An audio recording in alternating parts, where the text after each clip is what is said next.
Bonjour, donc je suis Bernard Lemasson, je dirige les I'm activités Bernard Monde Lemasson. d'Accenture, conseil en stratégie pour le secteur public.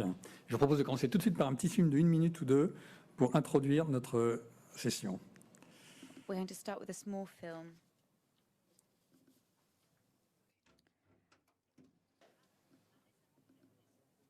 Il n'y a pas de son. No sound for the moment. Pardon?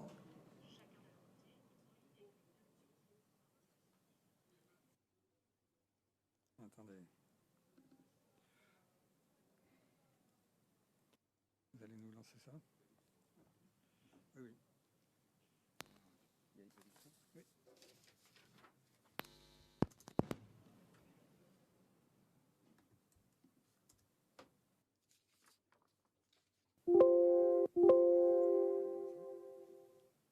Après, j'enlève.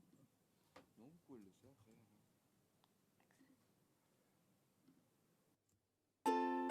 Marie a récemment fait la connaissance de Florian et Tom, qui travaillent tous deux à la polyclinique de Bordeaux, située à Lormont.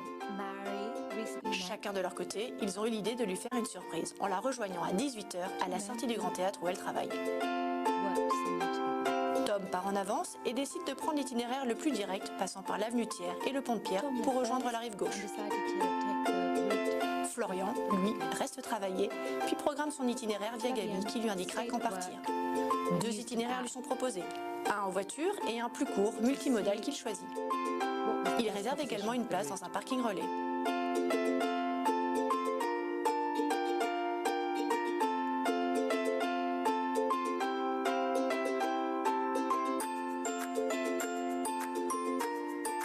Grâce à Gabi, Florian évite les embouteillages de l'avenue Thiers. Thanks at the app. Sur la route, Gabi le prévient d'un accident qui vient de se produire. Son trajet est modifié. Il contourne les perturbations. He managed to avoid an accident on the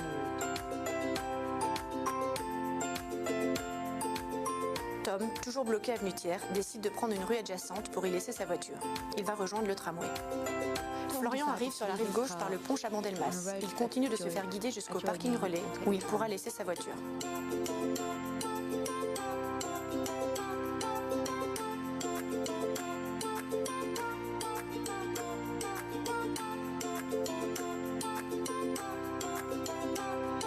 Du parking, pas de perte de temps. Il est orienté jusqu'à la station de tramway voisine. He didn't lose any time in parking and took the tram straight home.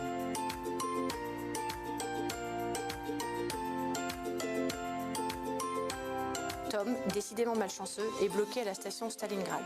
Un ralentissement du trafic est annoncé sur la ligne 1. The traffic was perturbed on line A and so it was blocked at the station. Le temps défile, un peu paniqué, il décide de terminer à pied. En pareille circonstance, Gabi lui aurait conseillé un moyen plus rapide, un véhicule. To get to his destination, feeling panicked.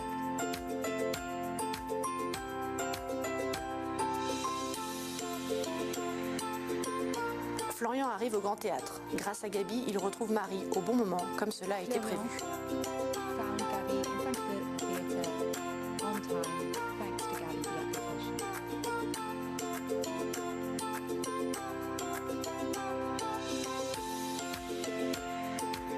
Avec Gabi, Tom aurait su qu'une station de voiture en libre service Blue Cube se trouve à l'autre bout de la rue. Content de l'application qu'il utilise, Florian explique à Marie que Gabi, tel un compagnon de voyage, s'adapte à ses contraintes et optimise ses Florian trajets, qu'il soit à explains pied, en transport ou en voiture. his Surtout, friend that Gabby il helped adore him ne plus tourner en rond pour trouver une place où se garer. Find Florian the best. a adopté Gabi. Reste à savoir si Marie en fera de même avec Florian.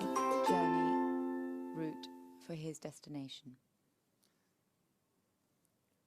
Voilà. Alors, au-delà d'une visite de Bordeaux, After a je visit vais to déjà Bordeaux, essayer de récupérer les transparents. Je ne sais pas très bien où c'est. Non.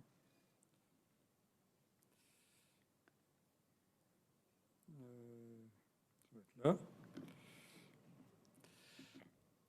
Voilà, je gère la technologie, excusez-moi. Donc j'étais très intéressé de présenter cet exemple de Bordeaux, de cette initiative à Bordeaux qui a été faite par des étudiants qui travaillaient avec Accenture et avec les personnes de la ville de Bordeaux. with the students I've been working Parce que finalement, ça combine 3 sujets. It la combines three technologie, subjects: dont on parle beaucoup aujourd'hui dans les villes, l'innovation, innovation, nouvelle approche pour faire les choses, et l'entrepreneurship, des technology, nouveaux business and models, de nouvelles entrepreneurship. initiatives, de nouvelles idées. Et donc cette combinaison technologie, innovation et entrepreneurship This sont, à notre combination, sens, au cœur de ce que sont la construction des initiatives des villes is at the aujourd'hui heart et demain. of Donc, innovation en quelques in minutes, cities. je tenais à vous présenter ce que Accenture a étudié finalement depuis quelques mois avec deux partenaires, We've taken Nesta, qui est le over several think tank months with two anglais que partners. certains d'entre vous connaissent bien, qui réfléchit sur toutes les innovations, et également Catapult, qui travaille spécifiquement avec les villes, sur le thème Catapult, quelles sont Nesta les and initiatives Accenture effectivement des together. villes qui se mettent en œuvre pour favoriser l'innovation et l'entrepreneurship. Et ce n'est pas par hasard qu'on a focalisé notre étude sur ce sujet, puisque l'on sait bien que lorsqu'il y a un projet, une vision stratégique de ville, qui génère de l'innovation et l'entrepreneurship, c'est ce qui permet effectivement de créer de la croissance économique et donc de l'attractivité. Pourquoi les étudiants qui aujourd'hui vivent à Bordeaux choisiront demain de travailler et de se développer à Bordeaux ou à Paris ou en Afrique ou à Séoul, etc. C'est parce qu'il y aura effectivement un environnement qui leur favorisera, leur permettra de favoriser leur entrepreneurship et leur capacité d'innovation. Et cet environnement, c'est un critère de la croissance économique. Alors, en Angleterre, dans les années 2000, on estime que moins de 10% des entreprises et startups ont créé plus de 50% des nouveaux jobs dans la ville. Et en même temps, effectivement, ces entreprises-là, innovantes, technology-driven, sont celles qui génèrent le plus d'emplois de demain et des emplois d'avenir. Donc, comprendre les conditions d'attractivité pour les villes en matière d'innovation et technologie est absolument clé pour permettre le développement de ces villes. Donc, City, comme son nom l'indique, c'est une initiative pour recenser un peu et identifier les modèles. Est-ce qu'il y a un pattern des modèles des villes qui réussissent dans le monde en matière d'attractivité? Un projet qui a démarré il y a un an, qui crée un réseau et que j'inviterai évidemment toutes les villes ici présentes à rejoindre à l'avenir. L'idée, c'est qu'effectivement, on a cherché à avoir une approche mondiale, globale, de l'analyse de ce qui se passe dans les villes. Dans un premier temps, on a retenu 40 villes. Il se trouve que ce sont des villes avec lesquelles Accenture travaille ou a travaillé un peu partout dans le monde, en Europe, en Afrique, en Asie, en Amérique du Nord et en Amérique du Sud, pour chercher à identifier les modèles, encore une fois, d'innovation et d'entrepreneurship dans ces villes. Alors bien sûr, on a pris à ce stade de l'étude des agglomérations, des communautés urbaines de taille relativement significative, autour d'1 million d'habitants et plus, simplement pour avoir des éléments de comparaison pertinents. Mais ce modèle s'applique aussi à des zones urbaines plus petites, puisque les facteurs et les critères clés, effectivement, d'entrepreneurship, d'attractivité, sont les mêmes, finalement, pour des communautés et des agglomérations de taille plus réduite. Je pense que ce qui est important, c'est de voir également, on sait que les communautés urbaines, les villes, vous le savez bien, ont des leviers sur lesquels elles peuvent agir et d'autres sur lesquels elles peuvent moins agir. Il y a des régulations nationales, il y a des contraintes générales et il y a effectivement des conditions d'attractivité et des leviers qui sont à la main des responsables locaux, des responsables urbains. Donc, ce qui nous intéresse, c'est de voir également comment on peut jouer sur ces leviers pour effectivement combiner et segmenter de manière différente les approches des différentes villes. Le modèle que nous avons développé s'appuie beaucoup sur la logique économique, mais je voulais quand même faire un zoom d'une seconde sur, évidemment, le focus citoyen. On le sait, vous le savez tous, les villes qui réussissent, la performance et l'attractivité pour les citoyens passent par une approche qui est citizen-centric. Alors que ce soit sur les conditions d'inclusion des différents groupes sociaux dans la ville, que ce soit sur la capacité à travailler avec les citoyens en matière de co-design, de co-création de services, que ce soit sur les aspects de démocratie de la ville, donc la contribution des citoyens très directe, et notamment aujourd'hui avec les outils digitaux, sur leur participation au choix de policy, de régulation qui concerne la ville, et sur la conception globale des services aux citoyens. Donc je tenais à faire ce rappel, puisqu'on sait que dans les conditions d'attractivité, les critères de logement, les critères de transport, culturel, d'éducation sont absolument clés. Si le critère économique n'est pas là, donc cette attractivité économique, les autres domaines seront très très difficiles à maîtriser. Et donc tout ça se fait dans un esprit qui doit être citizen-centric à tout moment. Alors je mélange d'ailleurs un peu l'anglais et le français pour les anglophones et les francophones dans la salle qui peuvent au moins suivre, s'il n'y a pas de traduction, peuvent au moins suivre les transparents. Donc je vous propose de regarder ce modèle que nous avons défini. Finalement, ce framework, ce modèle, il repose sur 3 grandes dimensions. Et je pense que ce qu'on vient de voir avec l'exemple de Copenhague juste avant est absolument éclairant, parce que je pense que Copenhague s'inscrit pleinement, totalement dans ce modèle et a parfaitement embrassé les différentes dimensions de ce modèle d'innovation et d'entrepreneurship. Donc, 3 grandes dimensions. La dimension d'ouverture, d'openness, qui est absolument critique, qui est clé, les infrastructures, je vais y revenir, et la partie leadership. Donc ces grandes dimensions, en fait, se détaillent de manière plus fine, chacune d'entre elles, avec quelques points clés que je vais très rapidement lister. Sur l'ouverture, finalement, une dimension absolument clé, c'est le rôle de la ville comme régulateur, comme dans la régulation. La capacité de la ville à influencer des régulations au niveau local qui sont plus ou moins attractives pour les entreprises innovantes, pour l'entrepreneurship. Et ces régulations, c'est toute la manière dont, effectivement, on ajuste de manière proportionnelle les moyens à la fin, c'est-à-dire que effectivement, on ne peut pas avoir une régulation totalement homogène pour tout type d'entreprise, les grands groupes comme les startups, les écosystèmes des clusters comme les quartiers très, très établis. Et il convient d'avoir une approche de régulation très différenciée pour autoriser la disruption. Je pense que c'est le point clé. Le disruptive approach doit être permise par la régulation. On le vit à l'échelle nationale et à l'échelle planétaire sur des modèles d'entreprise digitales complètement nouvelles. C'est vrai également à l'échelle de la ville. Et les villes ont des capacités à jouer sur ces régulations locales pour attirer effectivement les innovations disruptives. Le deuxième volet, toujours dans cette ouverture, c'est finalement la manière dont l'entreprise évangélise, advocate, se fait le porte-parole et le héros de son approche effectivement d'innovation et d'ouverture. Comment est-ce que la ville gère sa promotion, fait finalement se fait l'avocat de son approche en faveur de l'innovation et de l'entrepreneurship. Parce qu'on l'a vu encore une fois, je reprends Copenhague ou Helsinki qui parlait ce matin dans une autre session. Ces villes-là ont une démarche très claire, très affirmée en matière d'affirmation de ce qu'elles veulent obtenir pour attirer les entreprises innovantes et donc la croissance économique. Donc il convient de le faire non seulement dans son écosystème, mais également en dehors, à l'international, à un échelon plus large, pour attirer, encore une fois, les disrupteurs. Et le troisième aspect sur cette ouverture, c'est aussi comment la ville elle-même favorise finalement la capacité de jeunes entreprises à se développer en son sein. Et pour ça, elle a un levier formidable. Les villes ont un levier formidable, ce sont les marchés publics. La manière dont effectivement les marchés publics locaux sont plus ou moins ouverts pour prendre en compte l'écosystème local est un élément clé pour favoriser la disruption, l'innovation et l'entrepreneurship local. Si ces marchés locaux sont réservés à des acteurs institutionnels, on voit que c'est plus compliqué. Et certaines villes ont mis en place des stratégies très très claires et très targetées pour permettre effectivement à leurs propres écosystèmes d'accéder à la commande publique et du coup de pouvoir se développer. Donc cette idée d'ouverture est absolument fondamentale parce que tous les leaders dans notre panel, et on va voir le benchmark que nous avons fait après, ont absolument ça inscrit totalement dans la manière dont la ville fonctionne en matière d'ouverture. Les infrastructures, on en a déjà beaucoup parlé ce matin, mais évidemment, c'est un point clé.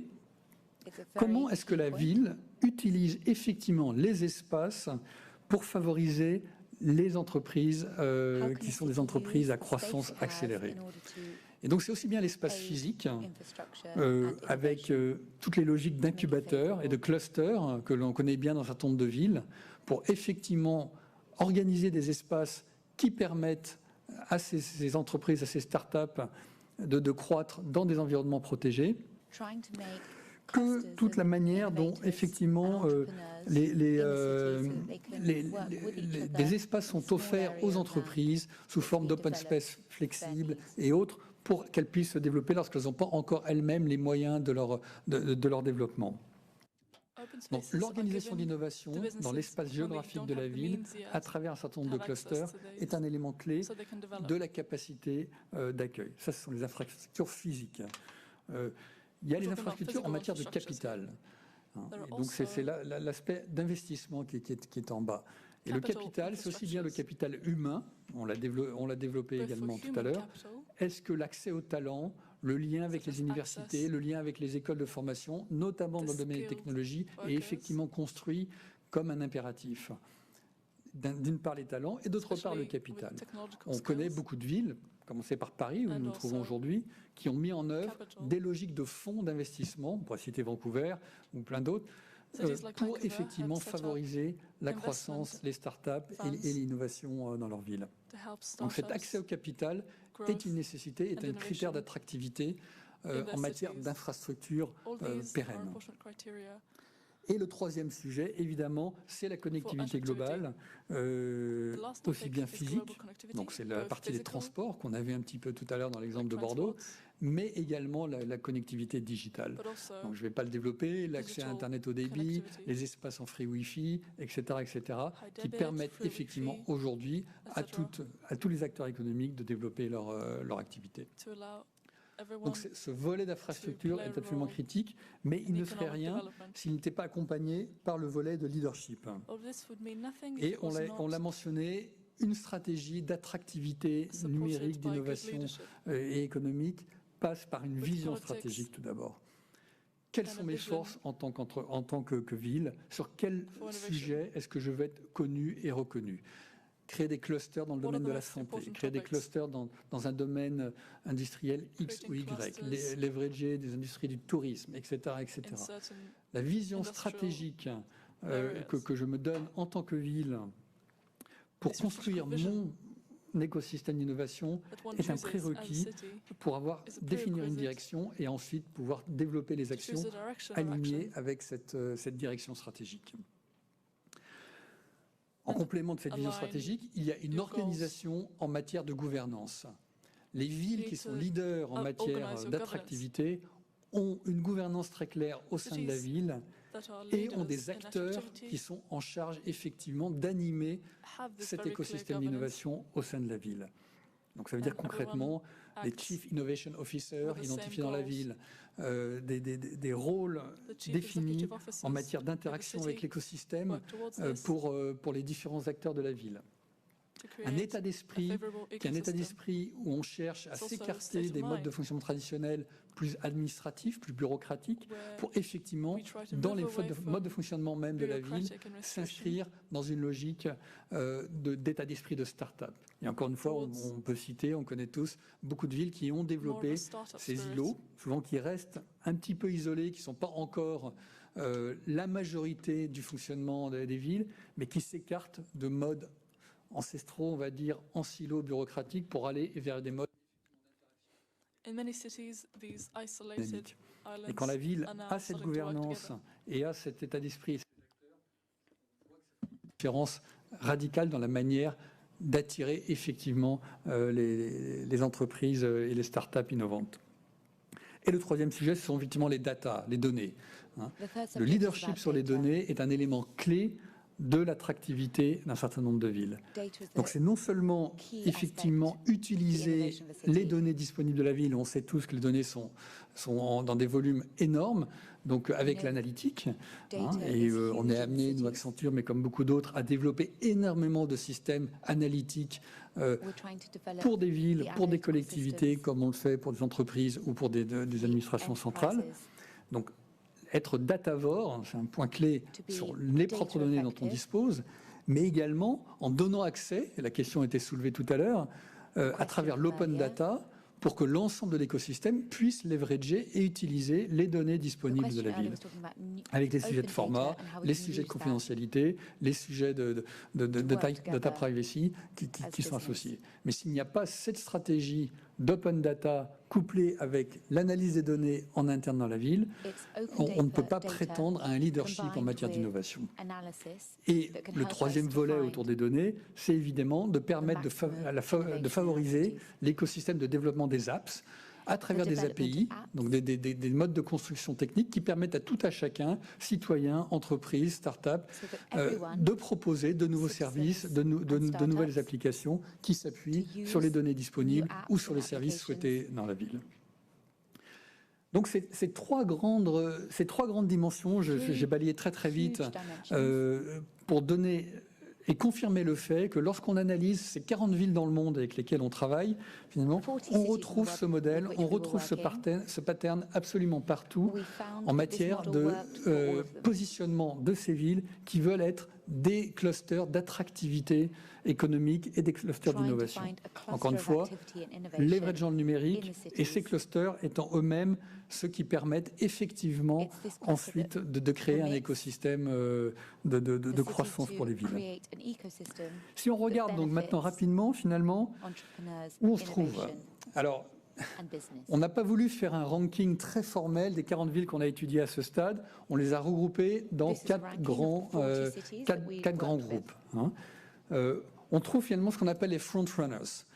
Donc ces villes, ces agglomérations, elles ont démontré une capacité constante et équilibrée sur les différents volets que je viens d'évoquer.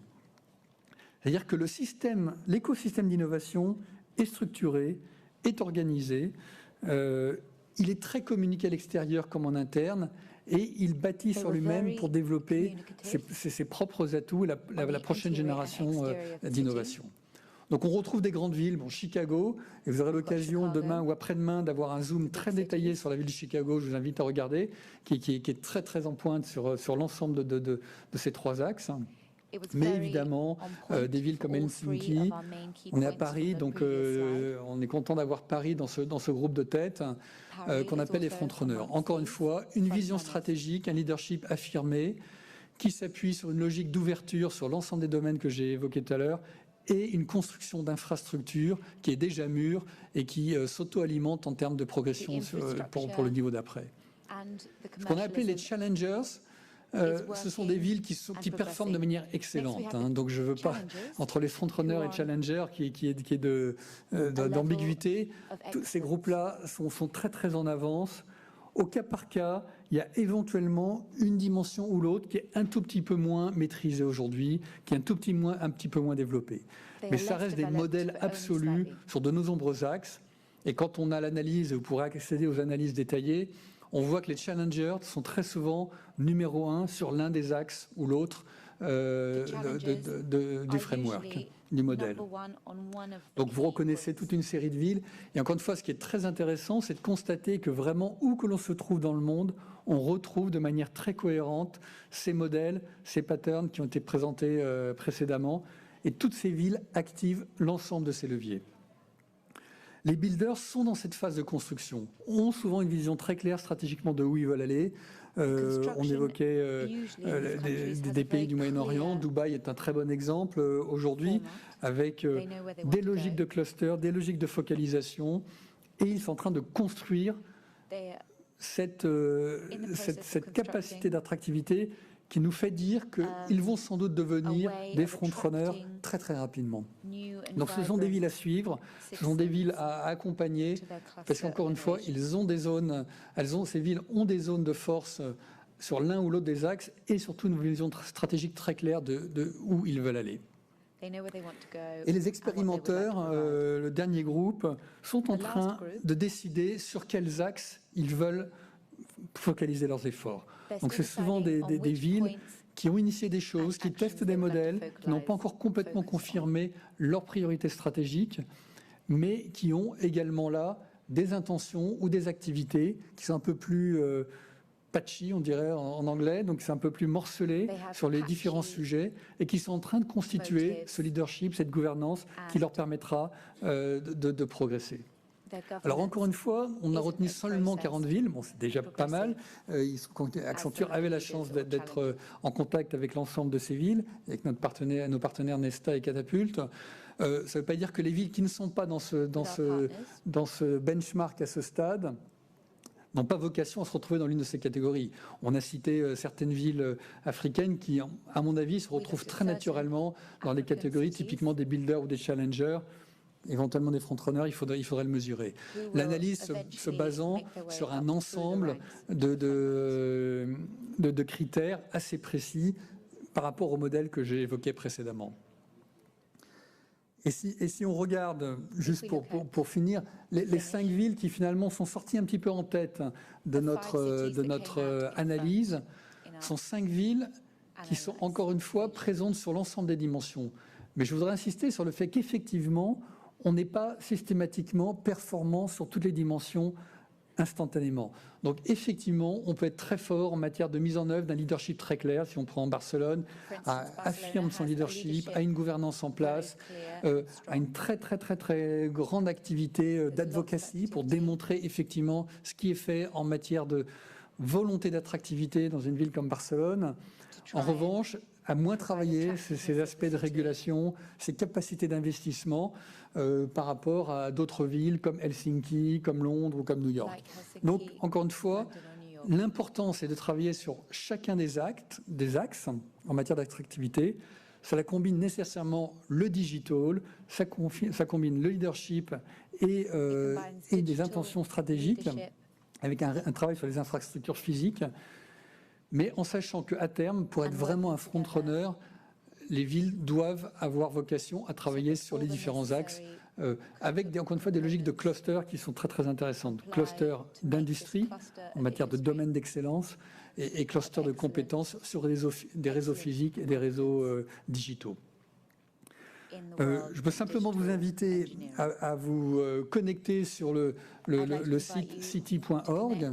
Donc, il y a encore une fois ce réseau que nous souhaitons mettre en œuvre avec nos partenaires pour enrichir avec non seulement l'analyse des villes, mais des exemples très concrets que je n'ai pas le temps de présenter ce matin, mais que vous trouverez naturellement sur le réseau city.org, des initiatives propres à chaque ville et qui permettent de créer cette base de connaissances, d'initiatives, de compétences que nous souhaitons promouvoir pour que finalement, petit à petit, l'ensemble des villes et des agglomérations progressent dans la logique d'être toutes des front-runners en matière d'équilibre et d'attractivité. Encore une fois, cette attractivité au service de la croissance économique, mais du coup du bien-être dans les villes pour les citoyens qu'on a évoqué précédemment. Accenture est un très fort avocat de cette citizen centricity, mais qui passe évidemment par une croissance économique et le vecteur numérique comme on l'évoquait précédemment. Voilà pour cet aperçu très rapide. Je vous remercie. Thank you very much.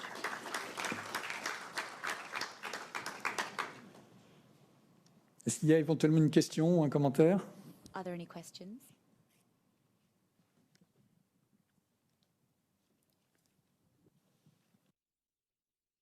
Très bien. Écoutez, je vous remercie beaucoup Thank et you je vous very souhaite une bonne